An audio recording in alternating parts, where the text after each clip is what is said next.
7 раз отмерь, 1 отрежь или пришей. Или кто знает, что еще могут сделать некоторые люди в погоне за своим идеалом. Современная пластическая хирургия дает возможность человеку не только корректировать, но и кардинально менять свою внешность. И иногда такие изменения могут повергнуть в шок даже самых искушенных окружающих. Это «Фактограф», и сегодня мы предлагаем вам увидеть самые удивительные изменения человека с помощью пластической хирургии. Давайте начнем. Хирургию красоты можно смело назвать медицинским трендом последнего полувека. Некоторые люди так хотят быть на кого-то похожими, что готовы ради этого отдать десятки, а то и сотни тысяч долларов, терпеть послеоперационную боль, лишь бы увидеть в зеркале желаемый результат. Так произошло и с Маурисио Гальди, 29-летним бразильским актером итальянского происхождения. В детстве он завидовал девочкам, которые могли играть в кукол Барби и Кена. Он никогда не просил присоединиться к ним, так как боялся быть высмеянным. Маурисио очень хотел стать похожим на любимого персонажа. По достижению совершеннолетия юноша активно начал прибегать к помощи пластических хирургов.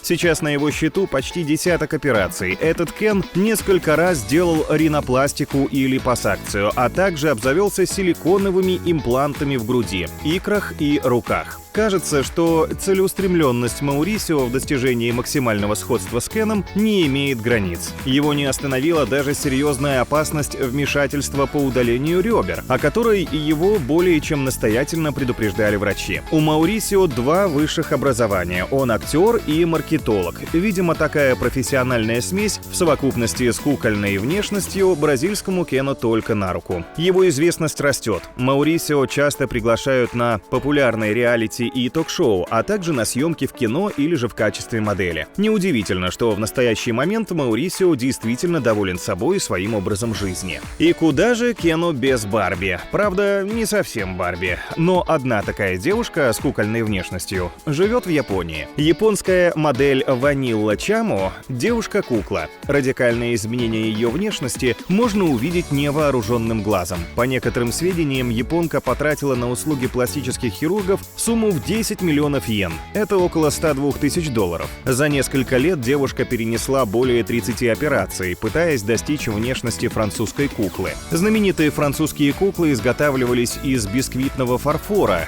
придававшего их лицам благородную бледность, утонченность и элегантность. Чтобы стать такой куклой, Ванилла Чамо кардинально изменила свою внешность с помощью пластической хирургии. Девушка перенесла двойную операцию на веках, ринопластику, липосакцию, имплантацию ресниц, изменение формы лица для создания ямочек на щеках, увеличение груди и осветление кожи. Свой настоящий возраст девушка скрывает. Известно только, что если в 17 лет Ванилла выглядела как среднестатистическая японка, смуглая кожа, черные волосы и традиционный разрез глаз, то уже в 19 лет она явилась миру рыжеволосой красавицей со светлой кожей, широко распахнутыми глазами и абсолютно европейской внешностью. Кстати, в самой Европе до начала 20 века оперировали в основном нос, и то, если его вообще не было. Например, из-за травмы или сифилиса. Хирурги пришивали кусочек кожи на место, где нос должен был быть. Но наш следующий кандидат в список пошел в обратном направлении. 22-летний парень отрезал себе нос и уши, чтобы стать похожим на скелет.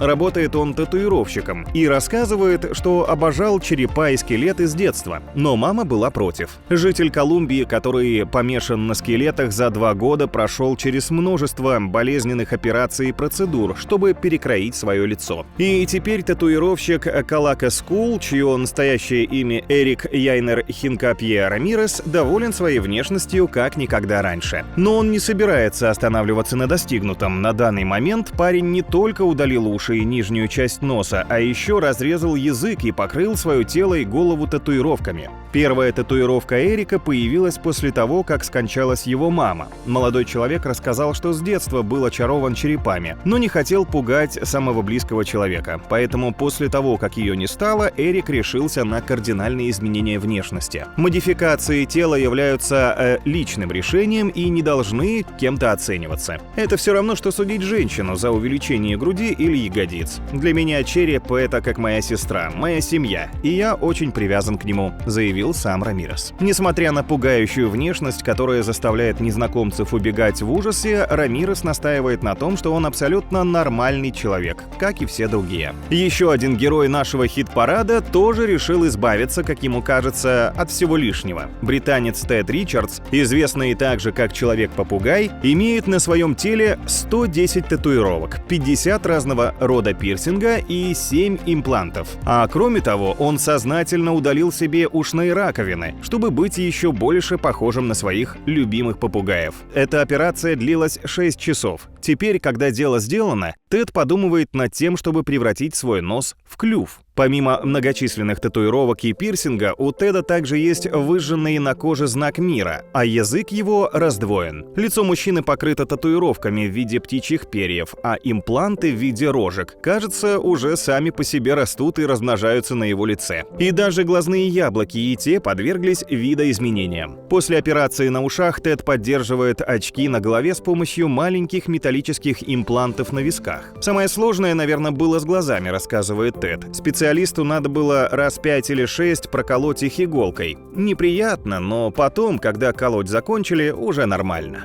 Если обратиться к специальной литературе, то есть в психологических терминах феномен зооантропия. Общее название болезненных ощущений – превращение пациента в какое-то животное – кошку, собаку, корову, лошадь или других животных. Расстройство вызвано нарушением самоосознавания, то есть утратой сознания собственной идентичности и включением в роль образ животного. Однако все может быть и просто ради популярности. Так Дэнни Санвер называет себя крадущимся котом или человеком-котом. Известность он приобрел благодаря необычному увлечению, в процессе чего превратил себя в кота. Потратив огромное состояние, Деннис покрыл тело татуировками и пирсингом, чтобы походить на антропоморфного тигра. Модификации, проведенных человеком, просто рекордные. Татуировки нанесены на все тело, включая лицо. Изменены линии роста волос. На лбу у Денниса расположены импланты. С помощью имплантов мужчина изменил форму бровей, переносицы, лба. Зубы тоже не остались без изменений. Они подпилены, заострены, как у тигра. Модификации подверглись уши, а отдельные части лица заполнены ботоксом. У Анвера очень длинные и острые ногти. Предки человека-кота – индейцы, поэтому он утверждает, что такие изменения внешности – это древняя традиция. Сегодня мужчина знаменит, принял участие в шоу, фотосессиях, необычный человек появился даже на телеканале Animal Planet. Если посмотреть на фото Денниса до кардинальных изменений, невозможно поверить, что это был он. Конечно же, о вкусах не спорят, у каждого свои представления о красоте. Главное — это нравится себе самому. Так посчитала и украинская модель с самыми большими скулами в мире Анастасия Покрищук. Анастасия родилась в Киеве. Она получила известность в интернете после того, как увлеклась модифицированием своей внешности. Девушка открыто рассказывала о своей пластике, о которой мечтала с 26 лет. Она говорит, что хочет сделать еще несколько операций. Снова увеличить грудь и ягодицы. Также она делала липосакцию, накачивала губы и скулы. Кроме огромных скул и губ, у блогера розовые волосы. Настя училась на косметолога. Некоторые процедуры делала себе сама, утверждая, что это у нее получается не хуже, чем у врача. Интернет-звезда довольна своими новыми данными. Она считает, что раньше была страшной и выглядела как серая мышь. И если кто-то не хочет выглядеть как серая мышка, то другие, наоборот, вдохновляются мышками, но летучими. Вернее, теми существами, что, по поверьям, могут перевоплощаться в этих животных. Марию Хосе Кристерну по праву называют женщиной-вампиром. До того, как превратиться в монстра, жительница мексиканского города Гвадалахара была примерной женой и матерью 4 детей. Она занималась адвокатской практикой и держала тату-салон. Все изменилось, когда от Марии после 10 лет брака ушел муж. Женщина полностью преобразилась, проведя 49 модификаций тела, среди которых татуировки, пирсинг, вживление титановых имплантов в череп и клыков в десны. Сегодня Марию приглашают на телешоу и арт-мероприятия. Она — личность, известная далеко за пределами Мексики. Женщина-вампир активно борется против бытового насилия, поясняя, что на ее лице теперь отражены эмоции, зревшие во время издевательств бывшего мужа-садиста. Но не будем заканчивать наш выпуск на темной стороне стороне и перейдем к созданиям света. Луис Падрон из Аргентины за свои 29 лет пережил 32 пластические операции и в будущем планирует сделать еще несколько. И все ради того, чтобы стать похожим на эльфа. Как пишет Daily Star, все началось с того, что парень в детстве увлекался книгами и фильмами в жанре фэнтези. Став подростком, он красил волосы в необычные цвета, носил контактные линзы и накладывал специальный макияж. Однако со временем Падрон понял, что ему этого мало. Сначала он исправил форму носа, после этого нарастил себе настоящие эльфийские уши, кроме того, изменил форму глаз, сделал подтяжку лица и шеи и 6 раз менял цвет глаз. По словам самого Падрона, останавливаться он не собирается. Парень хочет сделать еще несколько процедур и операций, среди которых имплантация лицевой 3D-маски для совершенной симметрии, удлинение конечностей и удаление 4 ребер. Раньше я не хотел показывать себя публике, но теперь я достаточно уверен в себе и даже сделал карьеру на этом. Я благодарен за это, отметил Луис, который сейчас работает моделью в пластической хирургии. Благодаря этому большая часть операций была сделана ему бесплатно. Однако по подсчетам на данный момент его лицо стоит около $100 тысяч США. Как бы то ни было, красота требует жертв. Сегодня многие путают настоящую красоту с пустыми трендами. В поисках настоящей красоты люди готовы переносить боль как физическую, так и душевную. А ведь именно душевная боль чаще всего не дает человеку правильно сориентировать свои стремления. И здесь главное помнить, что все эти ориентиры закладываются в основном с детства. Поэтому любите и уважайте своих детей, чтобы из них выросли в первую очередь люди,